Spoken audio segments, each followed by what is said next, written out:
Hi viewers, నమస్తే. నేను మీ ఆంజనేయులు. అంటే మనం ఎన్ని ఇంటర్వ్యూ చేస్తున్నా, ఎంతమందితో కలుస్తున్నా ప్రతి దానికి ఒక కొత్త సబ్జెక్ట్.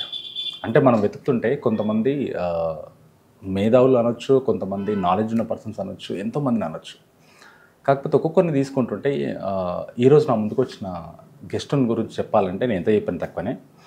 ఆయన ప్రొఫైల్ ముందు చూసుకున్నట్టయితే చిన్న, అంటే ఆయన నాలెడ్జ్ కానీ, ఆయన చెప్తున్న విధానం కానీ మంచి వదిలిపెట్టుకొని జనాల కోసం చెయ్యాలి అన్న తపన ఉంటుంది చూడండి, 100లో ఒక్కరికి ఉంటుంది.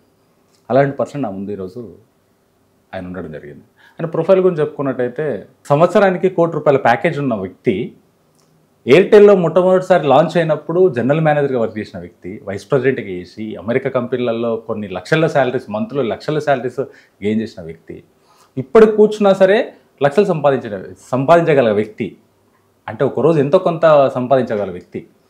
అలాంటి వ్యక్తి కూడా ఇవన్నీ వద్దు, నాకు జనాలకు నా వల్ల నేను సంపాదించుకుని అయిపోయింది, జనాలకు నా వల్ల ఉపయోగపడాలి.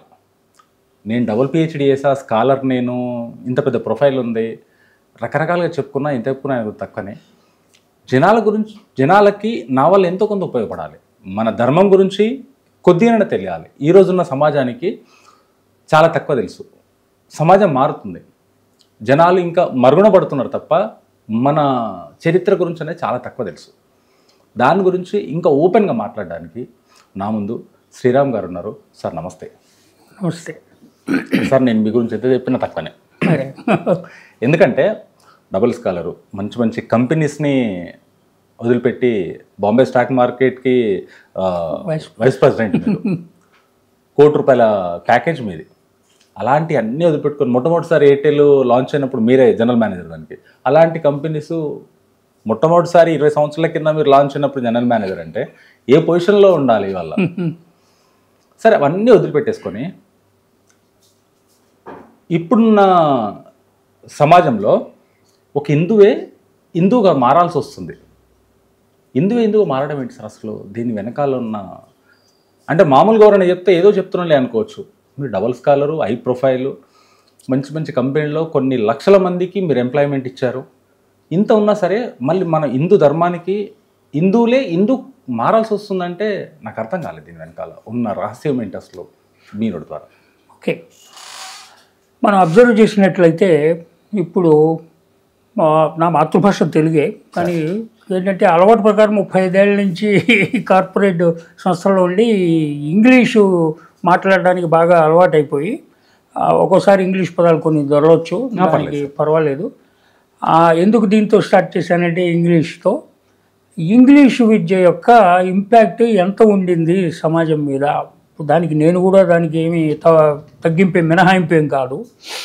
సో దానివల్ల జరిగినటువంటి నష్టం ఏంటి, మనకు 3-4 ఉన్నాయి కాన్సెప్ట్లు. ఒకటి కల్చర్ అంటాము, 2 హెరిటేజ్ అంటాము, 2 హిస్టరీ అంటాము, తర్వాత ఇంకా ఎథిక్స్, మోరల్ వాల్యూస్, ప్రిన్సిపల్స్, ఇట్లా ఉన్నాయి మనకు ఉండేవి. ఓకే, కానీ ఇవి యూనివర్సల్. అంటే యూనివర్సల్ అంటే ఎప్పుడూ కూడా ఉంటాయి. ఇవి ఎప్పుడూ కూడా ఉండేదాన్ని ఒక మాటలో చెప్పాలంటే సనాతనము అని పిలుస్తారు.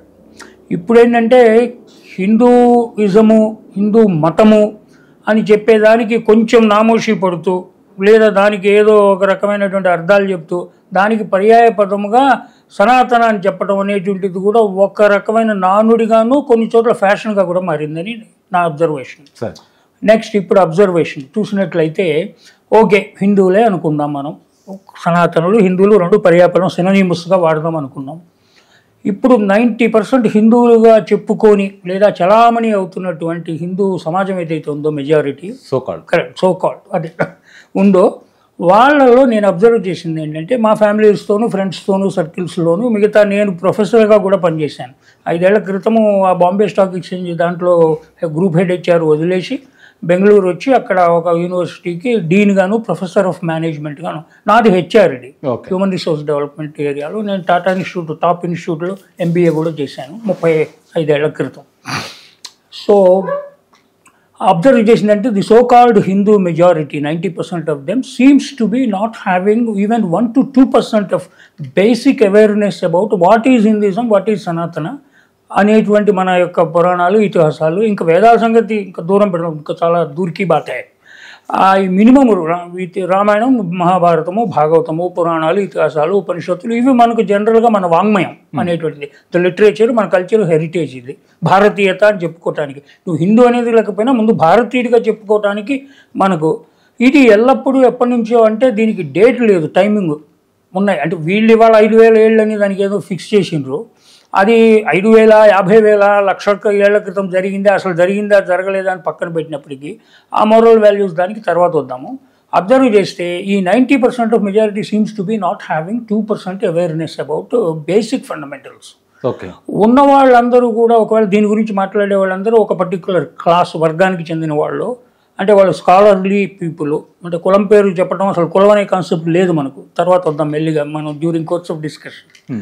సో ఒక క్లాస్ ఆఫ్ పీపుల్ ఉన్నారు దీని గురించి మాట్లాడేటువంటి వాళ్ళు వాళ్ళ పాండిత్య ప్రకర్షణ చూపించుకోవటానికి స్కాలర్షిప్ని చాలా డీప్గా వెళ్ళి మాట్లాడతారు. ఇలాంటి ఆధ్యాత్మికటువంటి విషయాలు లేదా మతపరమైనటువంటి విషయాలు, ఆధ్యాత్మికత, సంస్కృతి, నీతి, నిజాయితీ, వాటి గురించి, విలువల గురించి మాట్లాడేవాళ్ళు, పురాణాల గురించి మాట్లాడేవాళ్ళు.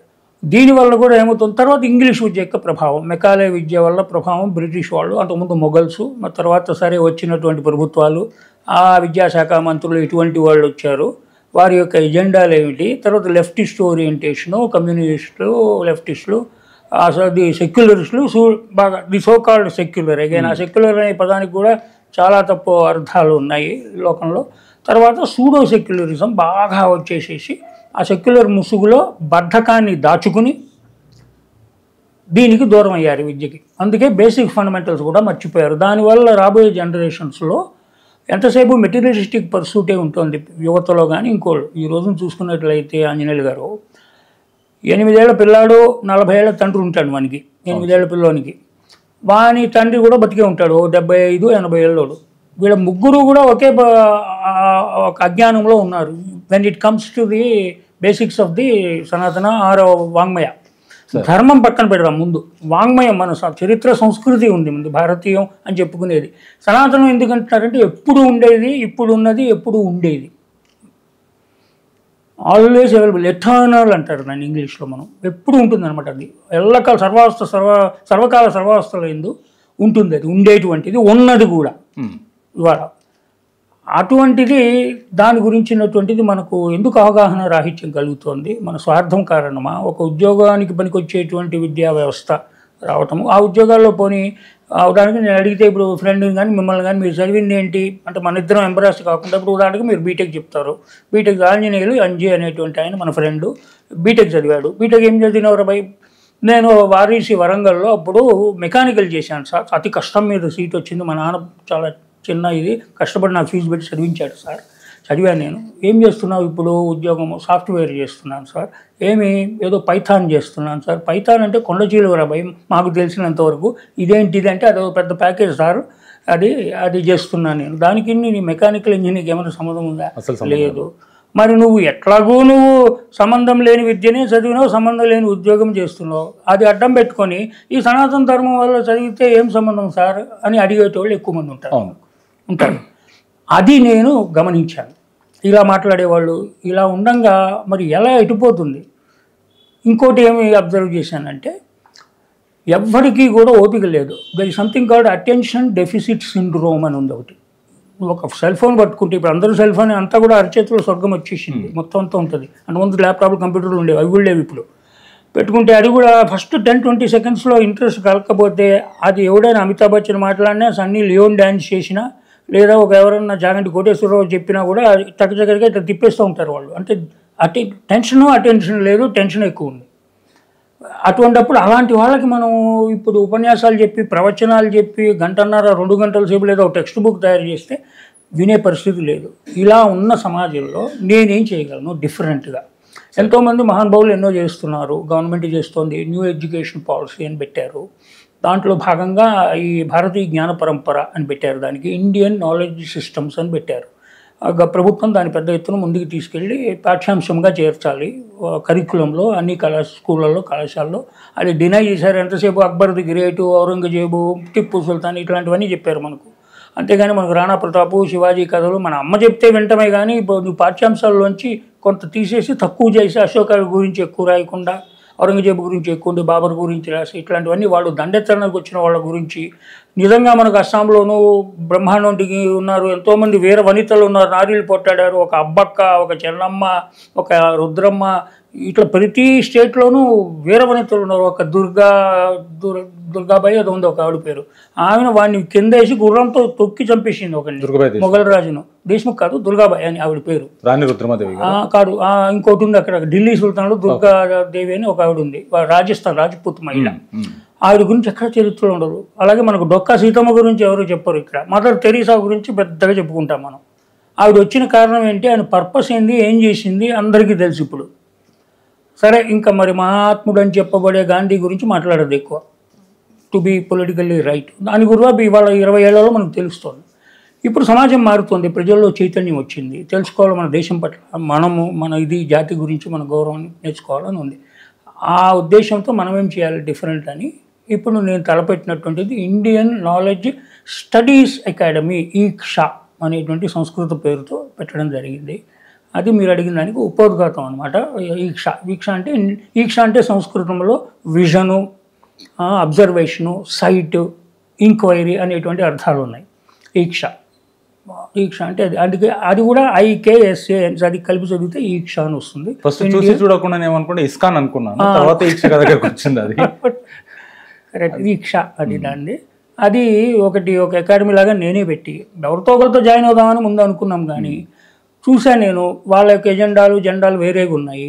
మన పర్పస్ ఏంటంటే ఎంత సింపుల్గా అసలు ముందు కాంప్లికేట్ చేయకుండా దాన్ని ఇప్పుడు అదేదో సినిమాలో చెప్పి మా తాతలు ముగ్గురు అని చెప్పి స్టార్ట్ చేస్తే అది ఒక సోదిలాగా తీసుకునేటువంటి జనరేషన్.